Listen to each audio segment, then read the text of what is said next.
ভিক্ষুক রাস্তা দিয়া যায় আর জমিদারের পুত্রবধূও যায়।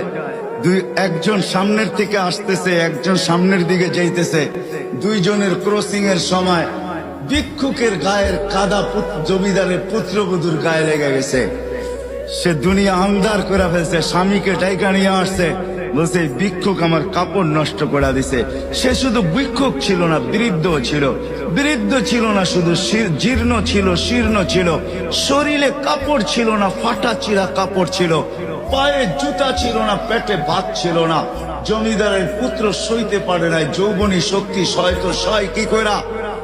তার স্ত্রীর গায়ে ভিক্ষুকের কাদা, বস সমগ্র শক্তিকে হাতে জমা করা, একত্র করা বৃদ্ধের গালে বসায়। বৃদ্ধ কিচ্ছু বলে নাই, শুধু উপরের দিকে তাকায় দুই তিনটা শব্দ উচ্চারণ করছেন। শব্দগুলা হলো ইয়া মাল্লা তারা হলো ওয়ুন, ও আল্লাহ চোখে দেখা যায় না। ও তারা কুল্লা শাই, তুই সব দেখিস। ফারা তারা মা বি, তুই কি দেখিস না আমার সাথে কি ঘটতেছে, এটা কি দেখিস না? বলতে দেরি যুবক, মরতে দেরি হয় নাই।